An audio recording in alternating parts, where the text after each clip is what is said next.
आप देख रहे हैं अतुल्य राजस्थान, राज और समाज की खरी आवाज। नमस्कार, आप सभी का स्वागत है हमारे इस खास बुलेटिन में। आपके साथ मैं अंजलि। नाथद्वारा से विधायक और विधानसभा अध्यक्ष डॉक्टर सीपी जोशी आज क्षेत्र के दौरे पर हैं। वहीं आपको बता दें कि ऐसे दौरान नाथद्वारा तहसील के रेल मंगरा व साथ ही बनेडिया में प्राथमिक स्वास्थ्य केंद्र का निरीक्षण भी किया गया है। उन्होंने स्वास्थ्य केंद्र की व्यवस्था का जायजा लेने के साथ ही स्वास्थ्य केंद्र में चिकित्सा अधिकारी एवं मेडिकल स्टाफ को चिरंजीव योजना से आम आदमी आपको बता दें कि लाभान्वित करने की भी बात कही है। डॉक्टर जोशी ने रेल मंगरा के अंतिम छोर से दौरा प्रारंभ किया। आपको बता दें कि प्रारंभ करके दौरा विधानसभा क्षेत्र के विभिन्न हिस्सों का भी दौरा किया है। इस अवसर पर कई विकास कार्यों का भी शिलान्यास किया गया है।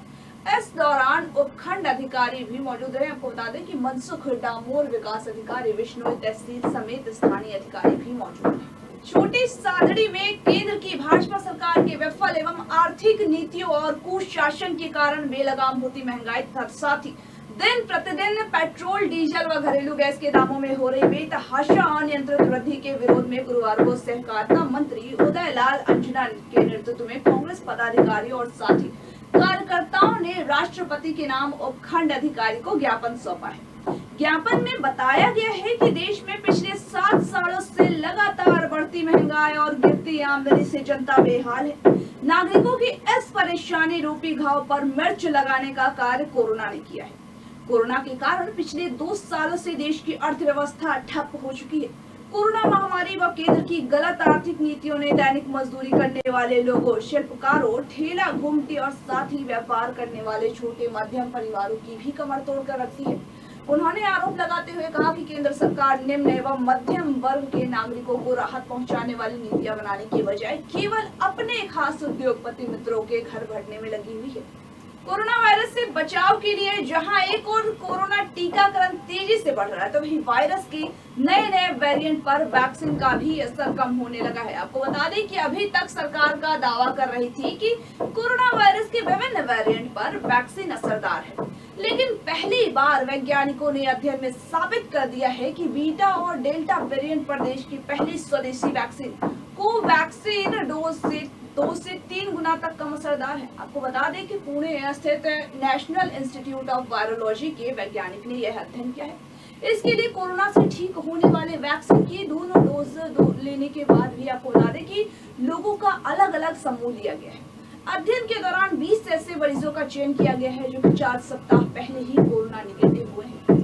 नरेंद्र मोदी सरकार ने केंद्रीय मंत्रिमंडल में भारी फेरबदल करके देश के नए मैसेज देने की देश को कोशिश की है। जबकि राजस्थान में कैबिनेट विस्तार को लेकर के जयपुर से लेकर दिल्ली तक हो हल्ला मचा हुआ है, फिर भी किसी तरह के बदलाव या फिर विस्तार के संकेत नहीं मिल रहे हैं। और इसी बीच केंद्र और राज्य सरकार की कैबिनेट की औसत आयु निकाली गई है, जिसमें कि यह तथ्य सामने आया है कि मोदी कैबिनेट से गहलोत कैबिनेट 1 साल छोटी है। केंद्रीय मंत्रिमंडल की औसत आयु 58 है, जबकि राजस्थान कैबिनेट की औसत आयु करीब 57 है। प्रधानमंत्री नरेंद्र मोदी 71 साल के हैं, जबकि मुख्यमंत्री अशोक गहलोत 70 साल के हैं। राजस्थान में राज्य मंत्रियों में सबसे यंग मंत्री और युवा मामलादार आपको बता दें कि खेल विभाग के अशोक चंद्रा है। इनकी उम्र 36 है।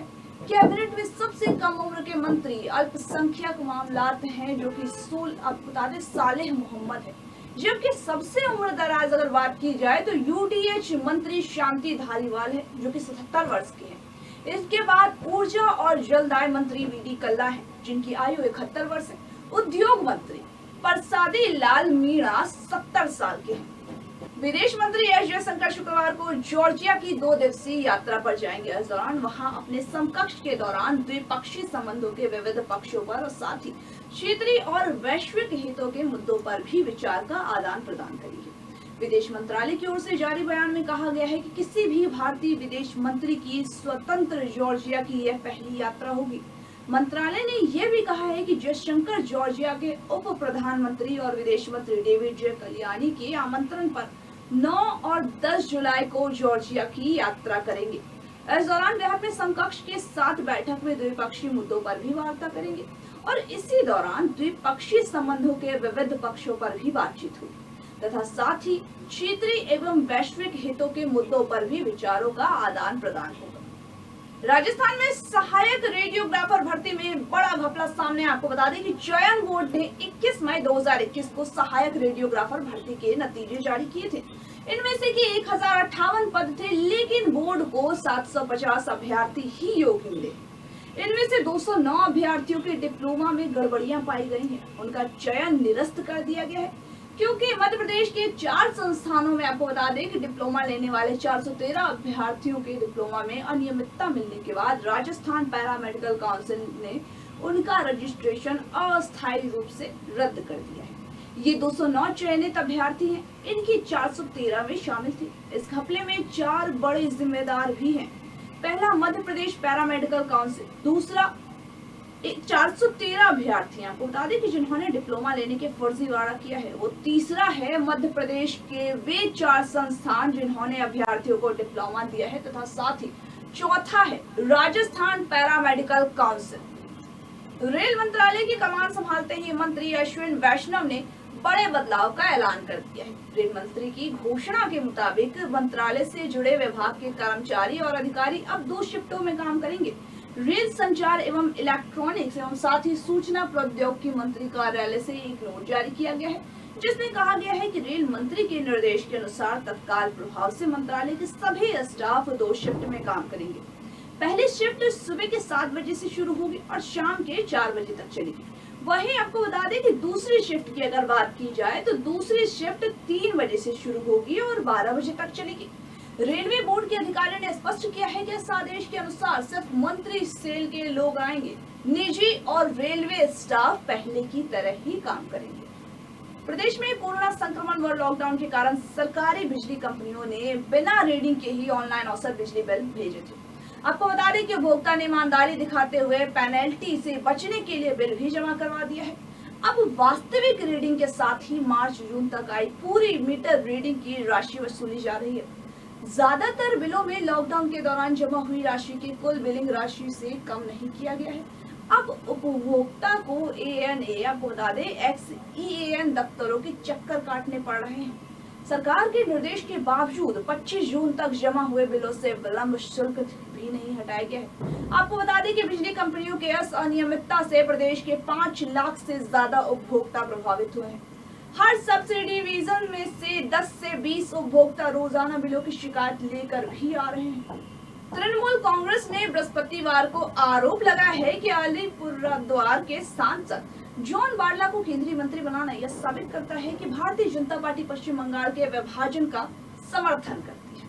उत्तर बंगाल में भाजपा की पैठ बढ़ाने के मुख्य रणनीतिकारों में से एक बारला ने हाल ही में ही राज्य के क्षेत्र को अलग करने की केंद्र शासित प्रदेश बनाने की मांग की थी। आपको बता दें कि यही बताया गया है कि बीजेपी पिछले 2 वर्षों से बारला विभाजन समर्थक है। मैंने उन्हें कभी सदन में ठीक से बोलते हुए देखा भी नहीं है। वह किस तरह से मंत्री होंगे इसका अंदाजा लगाया जा सकता है। तो वहीं भाजपा के प्रदेश अध्यक्ष दिलीप घोष ने तृणमूल के आरोपों को खारिज करते हुए कहा कि पार्टी राज्य के विभाजन के पक्ष नहीं है। प्रधानमंत्री मोदी को महसूस हुआ है कि वह एक अच्छे मंत्री साबित होंगे और लोगों के लिए काम कर सकेंगे और इसीलिए उन्हें मंत्रिमंडल में शामिल भी किया गया है। जलदाय विभाग में पेयजल स्कीम व साथ ही प्रोजेक्ट के टेंडर्स, वर्क ऑर्डर और साथ ही कार्यों की गड़बड़ी के मामले में ऑडिट व जांच के नाम पर बड़ा गड़बड़झाला सामने आया है। आपको बता दें कि प्रदेश के शूर सर्किल में 2016 से 17 के दौरान हुए पेयजल स्कीम व साथ ही दूसरे कार्यों की टेंडर और वर्क ऑर्डर की प्रक्रिया की ऑडिट रिपोर्ट पर 4 साल तक कार्रवाई नहीं हुई है। जबकि अनियमितताओं की शिकायत विभाग के तत्कालीन additional chief engineer PS Chauhan ने अपने अधीनस्थ अधीक्षक अभियंता मनीष बेनीवाल की प्रमुख सचिव को लिखित शिकायत की थी। बाद में विभाग के फाइनेंस एडवाइजर की ऑडिट व साथ ही जांच में वरुण सर्कल के तत्कालीन अधीक्षक अभियंता मनीष बेनीवाल सहित अन्य इंजीनियरों के खिलाफ कार्रवाई की अनुशंसा भी की गई थी, लेकिन कार्रवाई नहीं हो पाई। अब दावा किया जा रहा है कि प्रशासनिक विंग ने ऑडिट जांच ड्रॉप कर दिया है, जबकि ऑडिट जांच रिपोर्ट के मामले में विभाग के उप सचिव राजेंद्र शेखर मक्कड़ ने मई 2020 के विभाग में चीफ इंजीनियर को मनीष बेनीवाल की चार्जशीट बना करके भेजने के निर्देश भी दिए थे, लेकिन इसके बाद भी पूरा प्रकरण ही रफा दफा हो गया है। इसी के साथ आज के हमारे इस खास बुलेटिन में बस इतना ही। मुझे दीजिए इजाजत और देखते रहिए तमाम माँ की खबरों की अपडेट्स।